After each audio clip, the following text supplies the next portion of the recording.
ஒரு ஊர்ல சின்னவர்னு அழகான ஒரு கிராமம் இருந்துச்சு. இந்த ஊர்ல இருக்கிறவங்க எல்லாருக்குமே 2 அல்லது 3 குழந்தைகள் இருப்பாங்க. இந்த ஊருக்கு சின்னவர்னு பெயர் வரதுக்கு காரணமே 1990 1999 வரைக்கும் பிறந்த இந்த ஊர்ல இருக்கிற வெகுளியான குழந்தைகளால தான். ஆனா இப்போ நீங்க நினைக்கிற மாதிரி அவங்க குழந்தைகள் இல்ல.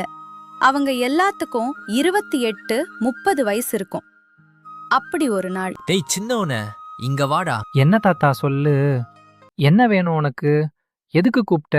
ஏண்டா உனக்கு 7 கழுத வயசாகுது, இன்னும் உன்னோட வயசு பசங்களோட சேர்ந்துகிட்டு டயர் வண்டி ஓட்டிக்கிட்டு ஊரை சுத்திக்கிட்டு திருட்டு மாங்காய் பறிச்சுக்கிட்டு இன்னும் சின்ன வயசுல இருக்கிற மாதிரியே இருக்கியாடா? நான் என்ன பண்றது?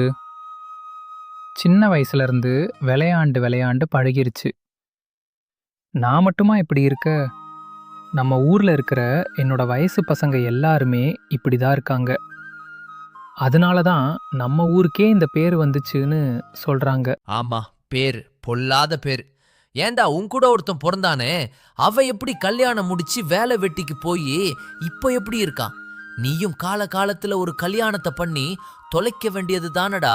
ஏன் பெருசு நீ வேற எரிச்சலா கிளப்பிக்கிட்டு இருக்க? நான் என்ன அழகா இல்லையா? அறிவா இல்லையா? இல்ல வேலைக்கு தான் போகலையா? எல்லாமே என்கிட்ட இருக்கு.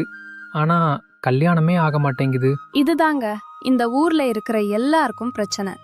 இந்த 90s கிட்ஸோட பிரச்சனையே இவங்களுக்கு கல்யாணம் ஆகலன்றதுதான்.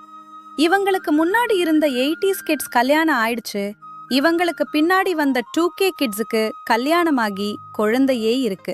ஆனா இவங்களுக்கு இன்னும் கல்யாணமே ஆகல. அப்படி ஒரு நாள் ஏண்டா முருகேசா, என்னடா நம்மள எல்லாரும் இப்படி கலாய்க்கிறாங்க? ஏண்டா நமக்கு முன்னாடி பிறந்தவங்களும் சரி பின்னாடி பிறந்தவங்களும் சரி எல்லாரும் கல்யாணம் முடிஞ்சு குழந்தை குட்டிகளோட சந்தோஷமா இருக்காங்க.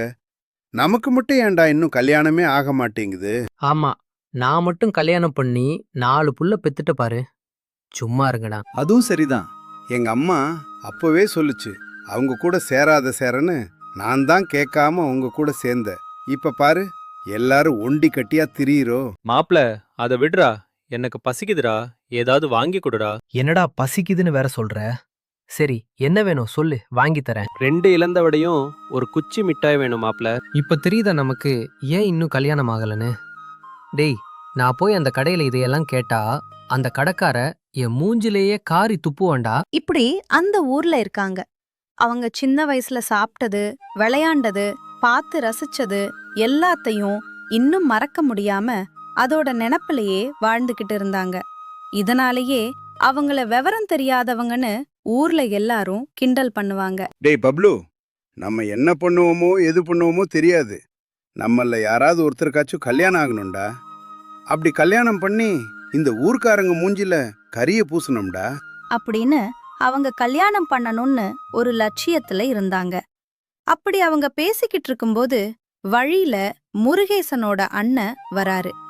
வந்து கேக்குறாரு, என்னடா கல்யாணம் ஆகாத 90s கிட்ஸ் எல்லாரும் ஒன்னா உக்காந்து என்ன பேசிட்டு இருக்கீங்க? அப்படின்னு கேட்டதுக்கு பப்ளு சொல்றேன், அண்ணே, இந்த ஊர்க்காரங்க எல்லாரும் எங்களை ரொம்ப கிண்டல் பண்றாங்கண்ணே. அதனால எங்கள யாராவது ஒருத்தருக்காச்சும் கல்யாணம் ஆகணும்னு நாங்க முடிவு எடுத்திருக்கோனே. அட பப்ளு, கல்யாணம் எல்லாம் பெரிய பசங்களுக்குடா. நீங்க எல்லாம் சின்ன பசங்க, உங்களுக்கு எப்படிடா கல்யாணம் ஆகும்? அப்படின்னு முருகேசனோட அண்ணனும் சேர்ந்து அவங்கள கலாய்க்க ஆரம்பிச்சிட்டாரு. அதுக்கு முருகன் இப்படி சொல்றான், அண்ணே ஏன்னு எங்களுக்கெல்லாம் கல்யாணம் ஆகாதா? எங்களுக்கு வயசு இருக்கு, நல்லா வேலைக்கு போறோம். இதுக்கு மேல என்ன வேணும்? சரிடா, நான் ஒரு கேள்வி கேக்குறேன், அதுக்கு நீ பதில் சொல்லு பாப்போம். நீ சொல்ற பதில வச்சுதான் உனக்கு இந்த ஜென்மத்துல கல்யாணம் நடக்குமா நடக்காதான்னு சொல்ல முடியும். அப்படின்னு சொல்லிட்டு முருகேசனோட அண்ணன் ஒரு கேள்வி கேக்குறான். சரிடா, உங்கள யாராவது ஒருத்தருக்கு கல்யாணம் நடக்குதுன்னு வச்சுக்கோங்க. நீங்க பொண்ணு வீட்ல இருந்து வரதட்சணை எவ்வளவு கேப்பீங்க? என்ன கேப்பீங்க? அப்படின்னு கேட்டதும் பப்ளு சொல்கிறான், அண்ணே, 2 பல்சர், ஒரு ஹீரோ ஹோண்டா, ஒரு RX 100 இதெல்லாம் கேப்பனே. என்னடா சொல்ற? உங்க வீட்ல இருக்கிறது நீ, உங்க அண்ணன், உங்க அம்மா, 3 பேரு தான். உங்க அம்மாக்கு வண்டி ஓட்ட தெரியாது.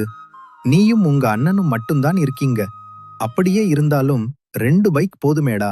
எதுக்குடா இவ்வளவு பைக்? அண்ணே, பைக் இல்லண்ணே, பைக்கோட டயரு. டயர் வண்டி ஓட்டி விளையாடுறதுக்கு டயர் இல்லனே, அதானே. உங்களை எல்லாம் நினைச்சா எனக்கு பாவமா இருக்குடா.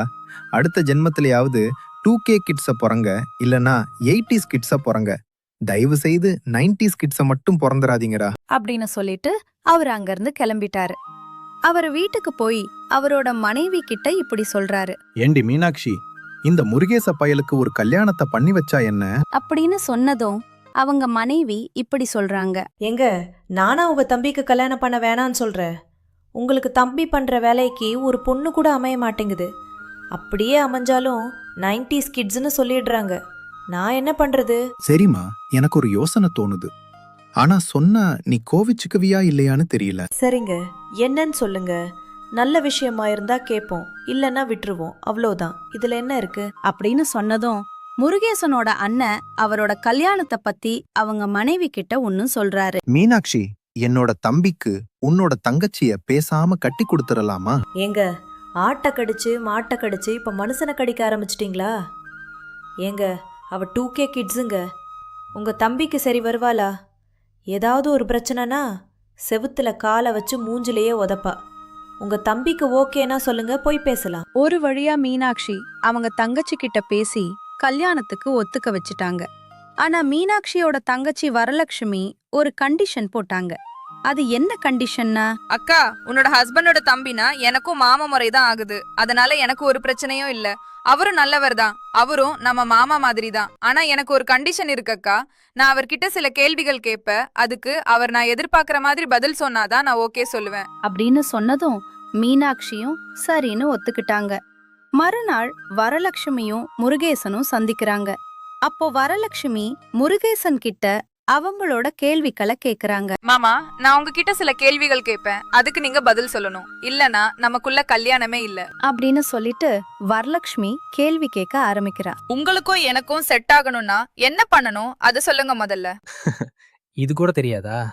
உனக்கு எனக்கு செட் ஆகணும்னா முதல்ல ஃப்ளேம்ஸ் போட்டு பார்க்கணும்.